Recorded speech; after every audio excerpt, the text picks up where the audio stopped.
Portion of the news brought to you by McDonald's. McDonald's, I'm loving it.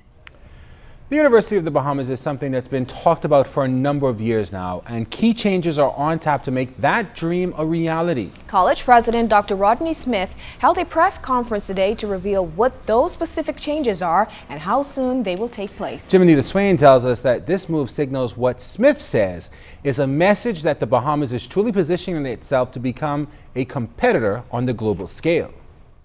The College of the Bahamas even closer to becoming the University of the Bahamas. A special draft bill dubbed the University of the Bahamas will be presented to the College of the Bahamas Council on Wednesday. College President Dr. Rodney Smith said it's an historic moment for the college as the bill will set in motion the governing of the university. One of the most significant changes as a result of this bill will be the expansion of shared governance across the campus. The university will establish a faculty senate to which all members of the faculty will belong and which will replace the academic board. The faculty senate will provide oversight over the entire curriculum and all matters pertaining to standards and academic quality of the institution. The draft bill, he said, will also look at how faculty members are promoted. But that's not all. We have to look at national and international accreditation standards. We have to look at best practices. So we are transitioning this institution basically from a domestically grown institution into an institution that will be nationally competitive as well. So when you say what does it mean for the students and faculty, it means that we will be doing the same or high quality of work as other institutions around the world. Smith also revealed the official logo for the University of the Bahamas. He said construction is progressing on the Franklin R. Wilson Graduate Center, as well as the new university entrance, which saw the closure of Tucker Road. But of course, there's always a concern for rising tuition fees. COB's chairman of the council, Alfred Sayers, answered that question. There is no proposal currently before the council to increase tuition, but it's not off the table because you have to keep the salaries of the lecturers and professors competitive. Otherwise, they will end up going into banking. College officials hope to transition to the University of the Bahamas by the end of the year. They say all of the changes being made are accommodating more than just a name change. Pt.2 Swain, ZNS Network News. A major push to deal with those students finding great difficulty learning and those resorting to crime as a result of their challenges. Prime Minister the Right Honorable Perry Christie announced that a plan is being created to address what he believes will be a comprehensive approach to illiteracy while at the same time impacting crime. It's an intervention to a trend that officials have seen. Here's Clint Watson. The government looking to further reform the school system by separating those students who have difficulty learning or are considered a disruption to the classroom. Prime Minister the Right Honorable Perry Christie revealed the initiative yesterday to reporters. First thing we had to do was to see if we could initiate a process to identify vulnerable students. You see, because right now we are able to, at this stage, begin to track a child to see where the child has a challenge. There's no doubt that the system has allowed people to fall through the cracks. Kids to come through school without being able to read properly, without being able to write properly. And that's something that we have to remediate. The Prime Minister says the Ministry of Education is working on a plan to target this major issue in the education system. In the same vein, he sees intervention as a means of reducing crime. We have to find a way to institutionalize reaching down and identifying people who are vulnerable and being able to help them. And that's the whole basis of the philosophy of our government now. If we look at those who are committing crimes now, we're going to find there's a real history that we ought to have known and that we ought to have had, we ought to have been publicly informed on so that our policies could be, I think, addressed, sort of structured to address those challenges. And the realization of these plans aren't far off. The Prime Minister says he expects that plans will begin within the next few months. As early as the next budget, we're going to be announcing some special initiative to deal with this segment of our country.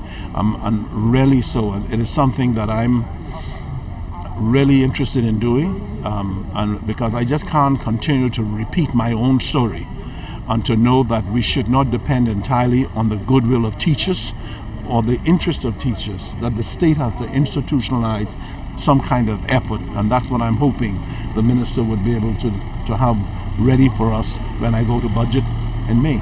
Clint Watson, ZNS Network News. Parliamentarians wrapped up the debate yesterday afternoon on the Banks and Trust Companies Regulation Amendment Bill. The bill seeks to increase the regulatory power of the central bank. Tall Pines Member of Parliament Leslie Miller, speaking to banking business in the Bahamas, said it's up to Parliament to intervene on practices like the application of a fee for check cashing. He also spoke to the policies of international banks doing business in the Bahamas, which seem to disadvantage Bahamians. That the interest rates that they charge in the Bahamas is sometimes double the interest rate that they charge in Canada, Mr. Speaker. The opportunities that they offer to small businesses in Canada, Mr. Speaker. I know when I was president of the Light Industries Development Council, we went and we approached both banks and asked them, why is it that you all have all of these fantastic arrangements to assist small businesses in Canada with low interest loans, with a greater maturity date to enable you to pay, and with them providing you with technical assistance ensuring that those small businesses are successful. No such thing happens in the Bahamas. South Eleuthera Member of Parliament Damian Gomez said the bill is necessary for the progression of financial services. These amendments are in no way cosmetic, but rather they serve a compliance function to ensure that this jurisdiction remains one of the most attractive and competitive jurisdictions in the world for the provision of financial services. Our goal is to establish ourselves as the premier financial services jurisdiction, not only in the region, not only in this hemisphere, but in the world.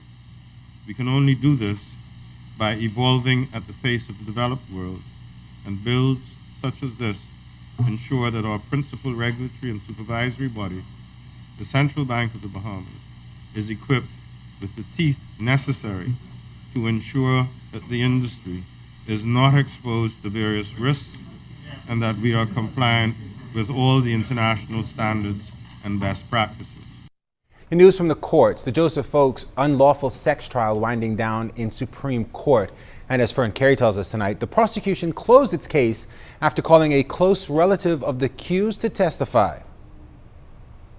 The wife of 49-year-old Joseph Folks, Nadia Smith, took the stand Tuesday, telling jurors that the 14-year-old alleged victim in the case never visited her home during 2012 and 2013. She explained that the child spent the summers of 2012 and 2013 in Freeport. The incident allegedly happened between April and May of 2012. However, Smith, a hair braider who described herself as a heavy gambler, acknowledged that there were times when her husband had been at home alone with the alleged victim, her son, and the victim's sister. Smith also testified that shortly after the alleged incident happened, she was confronted by the mother and father of the alleged victim at her home. She said she called the police after they threatened her. She indicated that she and the accused had a good relationship and she did not believe he would ever commit the offense of which he is before the court. She also stressed that she would never lie to cover up any wrongdoing, even for her husband. And following questions from the prosecution, Smith denied that her husband had been accused of buggery in the past. However, when recalled to the stand, she admitted that she was aware of the allegation. Dr. Yolanda Griffin-Jones of the South Beach Clinic also testified Tuesday that she examined the alleged victim a year after the incident happened.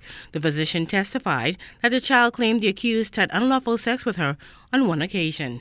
Now, following Smith's testimony, the prosecution closed this case. However, the accused opted not to take the stand in his defense, and he did not call any witnesses.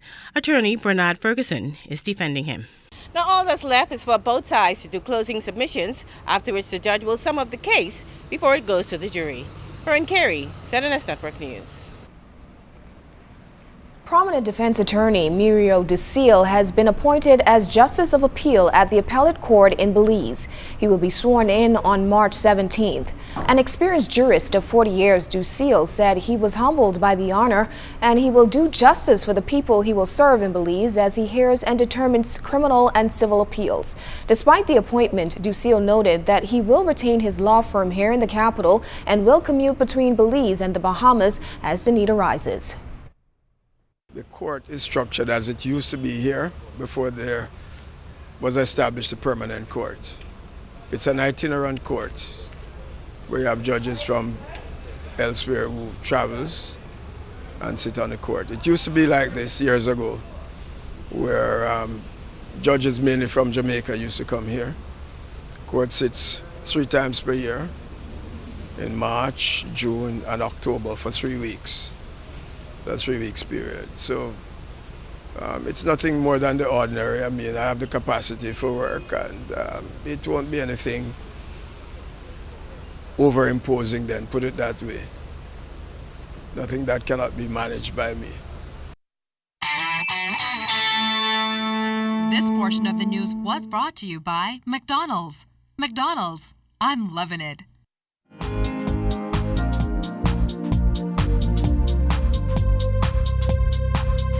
This is your Royal Fidelity Business News. I'm Jimenita Swain. The Latin Trade Group planning to hold the Sino-America Summit this November 22nd through 24th at the Bahamas Resort.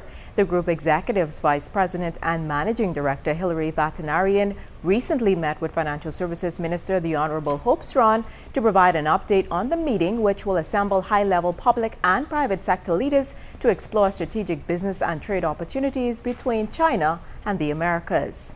In other business news, Grand Bahamas' planned beachfront resort development, Ascot, is setting itself apart from typical condominium developments. The most notable change is the reduced number of towers that will stretch across the more than 1,000 feet of prime oceanfront beach.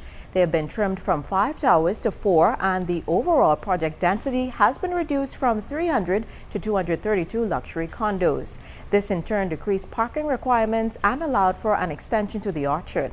Ascot Grand Bahama is still in its planning phases and is anticipated to be on sale later this year. And in international business news, the pound has reached a more than 7-year high against the euro, a day after the European Central Bank began its government bond buying program. Sterling rose 1% for the first time since December 2007. It means United Kingdom holidaymakers to the Eurozone will have just over 15% more spending power than a year ago. That was your Royal Fidelity Business News. I'm Jimenita Swain.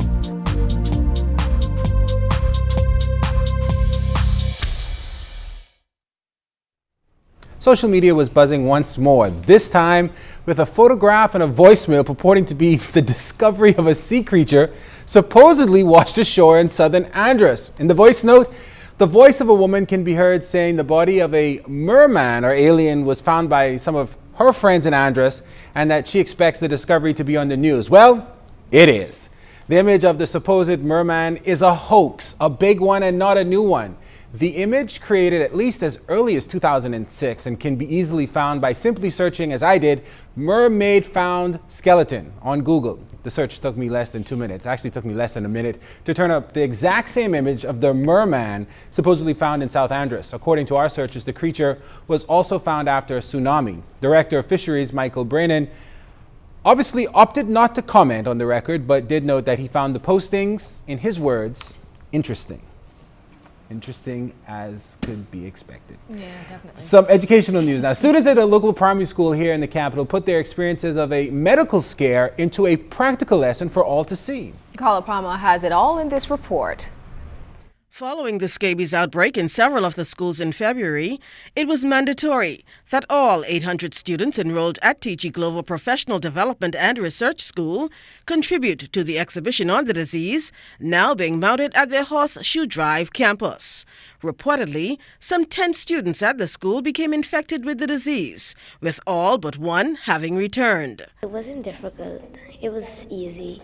6th grader Deante Dean readily embraced the project and the learning experience. Scabies is a highly contagious infectious mite that burrows into your skin. And when it burrows under your skin, it starts to bite and you get red bumps and you start to itch. How do you prevent the disease? You can prevent scabies by bathing, taking daily baths, washing your clothes, washing your sheets and towels. Like some students at the school, senior mistress at TG Glover, Jenny Hutchinson, says this year has been her first experience with scabies and thinks the exhibition is an excellent idea. It's an integrated learning approach. So the children are doing their research, they're going online, they're reading books and pamphlets. Then they are having to put that into their own words, which is a skill in itself. But it's also incorporating artwork. You know, you see we've got posters and we've got models. The children have been very creative using all kinds of media. Extremely impressed with the level of work produced by the students, Principal Mrs. Narissa Hart is assured that the students have learned a lifelong lesson. Nevertheless, she invites parents to view the exhibition. The parents will definitely come. Okay, we're going to set aside a day for them to all come over and view the projects so they can know too what causes scabies. Just keep clean. Carla Palmer, ZNS Network News. South Androsians say it's time for the sleeping giant to wake up, and they're calling on government to address their needs. During a recent tour of the community, the island's chief counselor highlighted a number of concerns. Opal Roach tells us that the Prime Minister gave them an immediate response. With a comprehensive health plan a priority of the Christie administration and improvements in health care across the country, South Androsians were given the assurance that they have not been neglected. The community's chief counselor, Fairdale Smith, raised several issues during a visit by government officials, and he received an answer on the spot. We in South Andros, from Drinkson to Mars Bay, don't have a doctor. And we have a beautiful clinic there in Lion Basin. We need doctor.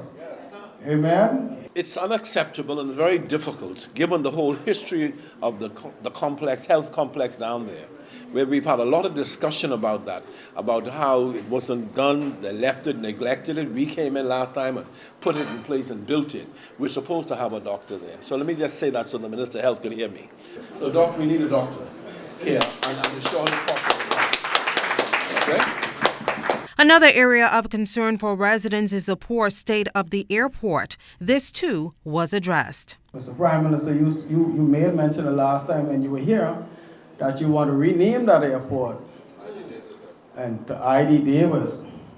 And we look at that in the council, we sort of approve the idea, but we say to ourselves, that cannot be renamed as is. We need a state-of-the-art.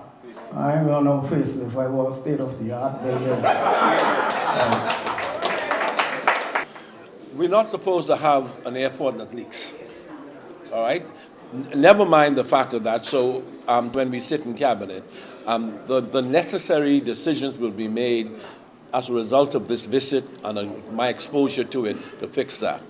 Andros is considered the bone fishing capital of the world, attracting lots of tourists. But fishermen have complained that they have to watch the tide in order to make a catch.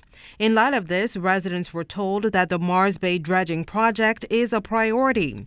Prime Minister Christie then reminded South Androsians that their community played a pivotal role in Bahamian history.